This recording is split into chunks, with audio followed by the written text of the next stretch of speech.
दोस्तों नमस्ते, मेरा नाम है अजय और आपका स्वागत है सुप्रीम इन्वेस्टर्स में।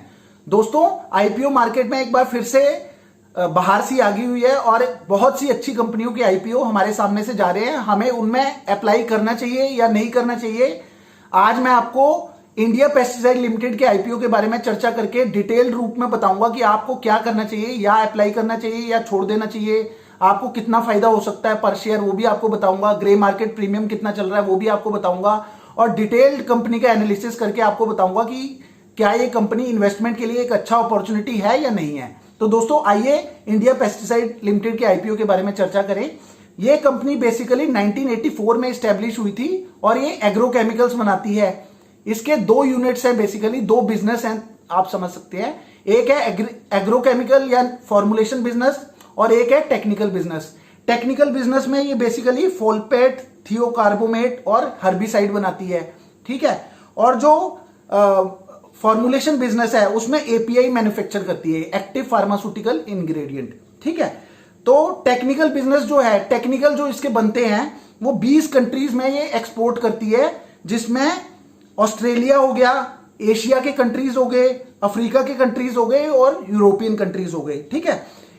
इस सब में 62% यानी कि टेक्निकल सेगमेंट का 62% रेवेन्यू एक्सपोर्ट से आता है और वो इन सब कंट्रीज जो मैंने आपको बताई उनमें ये भेजा जाता है, ठीक है। दोस्तों फॉर्मुलेशन बिजनेस में ये डोमेस्टिक कंपनीज को ही अपने प्रोडक्ट सप्लाई करती हैं।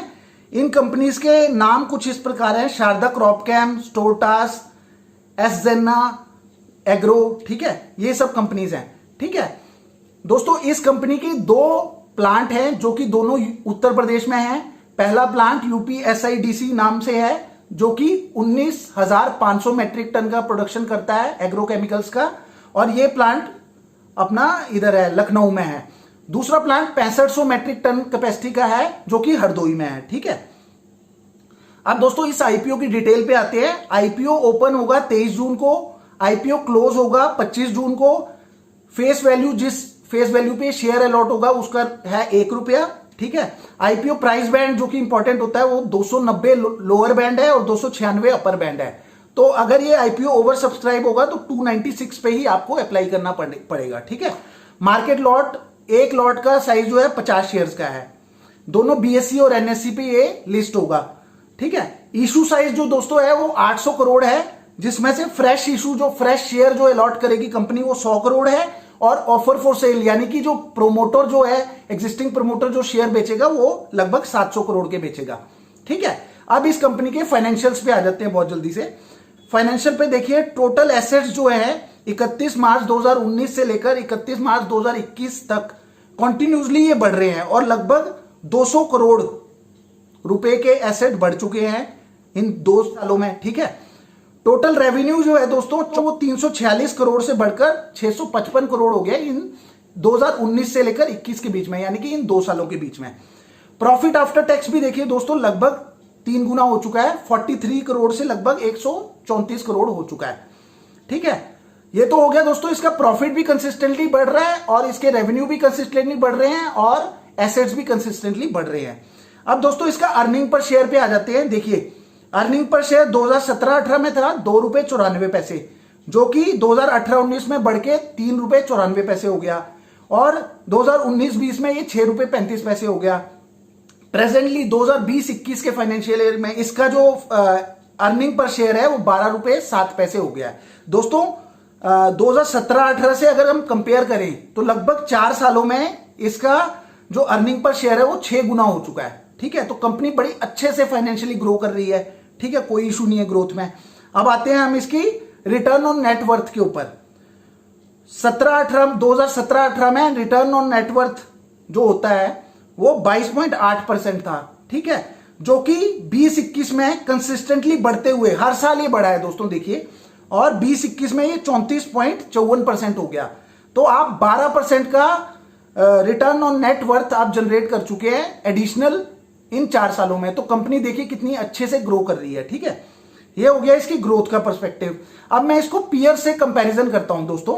सबसे पहले मैं देखूं अगर मेरा इस टाइम का अगर ये पी देखा जाए इस कंपनी का जिसपे ये शेयर ऑफर हो रहे हैं आईपीओ के थ्रू, दोस्तों अगर मैं इसके पीई को इंडस्ट्री पीई से कंपैरिजन करूं, सबसे पहले मैं इंडिया पेस्टिसाइड के पीई निकालता हूं, ठीक है, अपर प्राइस बैंड हो गया 296 डिवाइडेड बाय लास्ट ईपीएस जो है 12 रुपए 7 पैसे है, जो मैंने आपको प्रीवियस स्लाइड में बताया।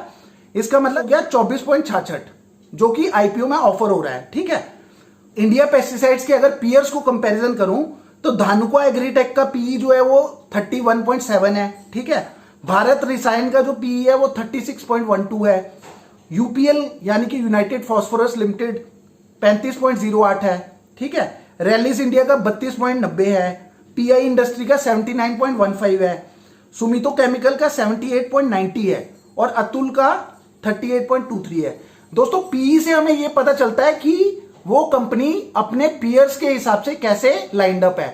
हमने देखा कि हमारा जो इंडिया पेस्टिसाइड का पीई है वो केवल 24 है, ठीक है। उसके कंपैरिजन में सारे जो पीयर्स हैं इसके वो महंगे पे ट्रेड कर रहे हैं मार्केट में आज की डेट में, ठीक है। ये पीई के कंपैरिजन पे देखा जा सकता है। 24 जो है वो सबसे कम है पीई। तो आप ये मान सकते हैं दोस्तों कि ये आईपीओ जो है बड़ा ही रीजनेबली प्राइस्ड है, ठीक है। कंपनी जो है कंसिस्टेंटली ग्रोथ कर रही है, ठीक है। इंडिया जो है एग्रीकल्चर मार्केट है, बेसिकली गांव में बसा हुआ है इंडिया, ठीक है। बहुत सी पॉपुलेशन सिर्फ एग्रीकल्चर बिजनेस पे अपनी डिपेंड करती है। तो कहीं ना कहीं ये आईपीओ की स्ट्रेंथ है, ये कंपनी की स्ट्रेंथ है कि आपको इसमें एप्लीकेशन के बारे में सोचना चाहिए। अब दोस्तों आते हैं बहुत ही इंटरेस्टिंग चीज पे, इसके ग्रे मार्केट प्रीमियम पे। देखिए ग्रे मार्केट प्रीमियम होता है कि शेयर क्या आज की डेट में कितना प्रीमियम चल रहा है, ठीक है, ये मान सकते हैं।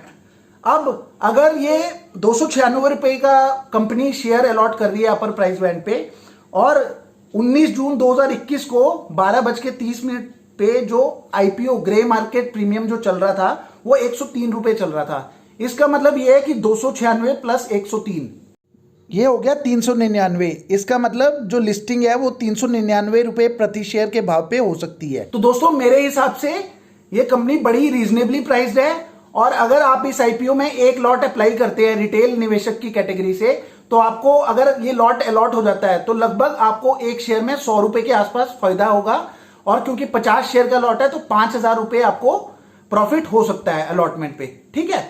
ये अभी के ग्रे मार्केट प्रीमियम के हिसाब से है। ग्रे मार्केट प्रीमियम दोस्तों मार्केट के उतार चढ़ाव के साथ बढ़ता और घटता रहता है, इसलिए इसका एग्जैक्ट अंदाजा लगाना तो मुश्किल है, पर कहीं ना कहीं आईपीओ वर्थवाइल है अप्लाई करने के लिए। लिस्टिंग गेन भी ये आईपीओ देगा आपको और ये भी हो सकता है कि 1.5 गुना या 50% आपको रिटर्न ओपनिंग के दिन ही दे दे। तो दोस्तों मेरे हिसाब से आपको जरूर इस आईपीओ में अप्लाई करने के बारे में कंसिडर करना चाहिए। आप अपने फाइनेंशियल एडवाइजर की जरूर राय ले लें before investing into this IPO, ठीक है। दोस्तों इसी के साथ मैं इस वीडियो को खत्म करता हूं। अगर आपका इस आईपीओ के रिलेटेड कोई भी डाउट रहा हो तो आप जरूर मुझे कमेंट सेक्शन में पूछ सकते हैं। मैं तो इस आईपीओ में 4 के 4 लॉट अप्लाई करने वाला हूं। आप भी कोशिश करें कि मैक्सिमम आप अप्लाई करें ताकि आपको अलॉटमेंट के चांसेस बढ़ सके। इवन इफ अगर एक लॉट भी लग गया तो 5,000 रुपए 14,000 के एप्लीकेशन में बुरे नहीं है, ठीक है। लगभग 30% का रिटर्न है। दोस्तों इसी के साथ मैं वीडियो को खत्म करता हूं। दोस्तों धन्यवाद।